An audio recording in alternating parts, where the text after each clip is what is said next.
wabarakatuh. Halo, perkenalkan, saya Lailan Sopina, NIM 1909110265. Baiklah, pada kesempatan kali ini saya akan membuat video mengenai jawaban dari ujian akhir semester yang sudah diberikan dari Bapak Zuhdi Arman yang selaku dosen pengampu mata kuliah Hukum Aparatur Sipil Negara. Mari simak jawabannya di berikut ini. Baiklah, untuk pertanyaan pertama mengenai bagaimanakah laporan terkait adanya dugaan penyalahgunaan wewenang yang dilakukan oleh pejabat aparatur sipil negara yang diperiksa tanpa melalui proses pidana, dan kemudian berikan contohnya.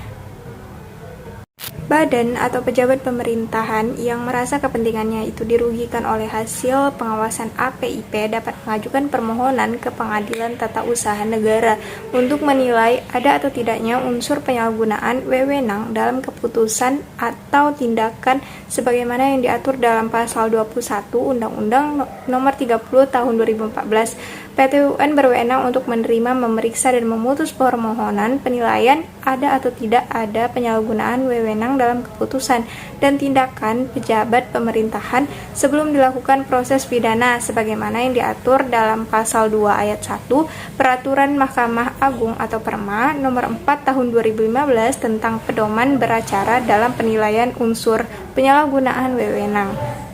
Kemudian dalam ayat kedua disebutkan bahwa PT UN baru berwenang menerima, memeriksa, dan memutus permohonan penilaian setelah adanya hasil pengawasan aparat pengawasan intern pemerintah. Putusan atas permohonan dimaksud harus diputus dalam jangka waktu paling lama 21 hari kerja sejak permohonan diajukan. Sebagai contoh, misalnya menggunakan putusan Pengadilan Negeri Medan nomor 7 garing pidana garing 2020 garing Pengadilan Negeri Medan, para pemohon ditetapkan sebagai tersangka yang diduga melakukan tindak pidana korupsi berdasarkan pasal 2 ayat 1 subs Pasal 3 Undang-Undang Nomor 31 Tahun 1999 tentang Pemberantasan Tindak Pidana Korupsi sebagaimana telah diubah dengan Undang-Undang Nomor 20 Tahun 2001 tentang perubahan atas Undang-Undang Nomor 31 Tahun 1999 tentang Pemberantasan Tindak Pidana Korupsi Jo Pasal 5 dan Pasal 64 Kitab Undang-Undang Hukum Pidana. Kita masuki ke pertanyaan yang kedua, yaitu bagaimana sistem penunjukan anggota dari KASN sendiri dan berapa lama masa berlaku dari anggota KASN tersebut, serta apa sih wewenang dari KASN dalam proses pengisian jabatan pimpinan tertinggi. Untuk selanjutnya, itu ada sistem penunjukan anggota dari KASN sendiri, yang mana terdapat dalam Peraturan Menteri Pendayagunaan Aparatur Negara dan Reformasi Birokrasi Republik Indonesia Nomor 12 Tahun 2014 tentang tata cara seleksi calon anggota Komisi Aparatur Sipil Negara dan tata cara pembentukan tim seleksi, yang mana terdapat dalam bab ketiga, yaitu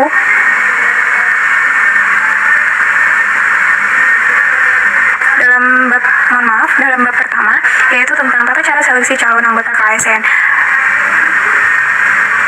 Tahap yang pertama adalah pemilihan calon anggota KASN, yaitu dengan mengumumkan secara terbuka pendaftaran calon anggota KASN kepada masyarakat secara luas melalui media massa cetak harian dan media massa elektronik nasional. Diteruskan dengan menerima pendaftaran bakal calon anggota KASN. Yang selanjutnya, dengan meneliti administrasi bakal calon anggota KASN, dilanjutkan dengan mengumumkan hasil penelitian administrasi bakal calon anggota KASN.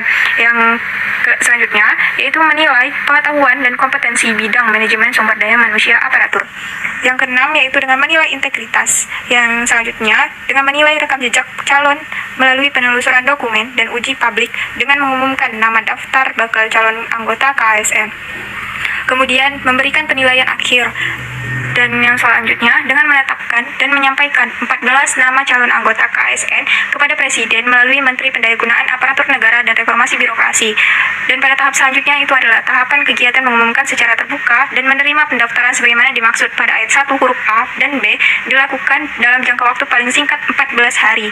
Dan tahap selanjutnya adalah seluruh tahapan kegiatan sebagaimana dimaksud pada ayat 1 dilakukan dalam jangka waktu 3 bulan. Pada pasal kedua, yaitu Presiden langsung memilih 7 dari 14 nama calon yang disampaikan tim seleksi sebagaimana dimaksud pada pasal 1 huruf I dan menetapkannya sebagai anggota KASN.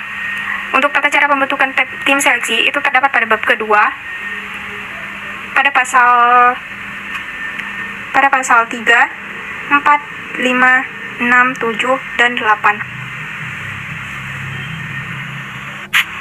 Lama masa berlaku dari anggota KSN tersebut yaitu adalah dengan paling kurang 1 kali pada akhir tahun kepada Presiden.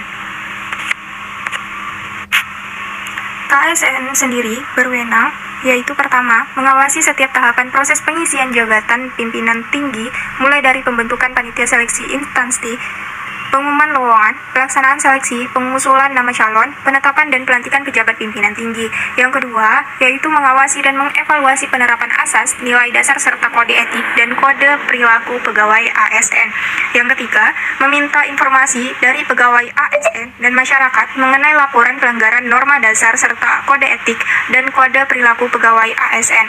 Yang keempat, yaitu dengan memeriksa dokumen terkait pelanggaran norma dasar serta kode etik dan kode perilaku pegawai ASN. Dan yang terakhir yaitu meminta klarifikasi atau dokumen yang diperlukan dari instansi pemerintah untuk pemeriksaan laporan atas pelanggaran norma dasar serta kode etik dan kode perilaku ASN. Nah, dalam melakukan pengawasan sebagaimana yang dimaksud pada ayat 1 huruf B, KSN berwenang untuk memutuskan adanya pelanggaran kode etik dan kode perilaku pegawai ASN. Untuk yang ketiga, apa saja kendala di lapangan terkait penilaian kinerja PNS dan apa saja mitos yang ada di balik kendala-kendala tersebut. Nah, dan bagaimana sih cara untuk mengatasi kendala dan mitos-mitos tersebut? Si aparatur sipil negara menyebut sistem penilaian kinerja ASN saat ini dinilai masih kurang jelas dan punya banyak kekurangan karena antara nilai yang ada di atas kertas dan realisasi di lapangan sama sekali tidak sesuai. Salah satu kekurangan yang masih sering ditemukan adalah kinerja antara individu pegawai dan juga organisasi yang seringkali tidak sesuai, sebab kinerja individu seringkali lebih tinggi dibandingkan kinerja dari individu. Berdasarkan data pada tahun 2014, kinerja organisasi berada di angka 70%, sedangkan kinerja individunya mencapai 85%.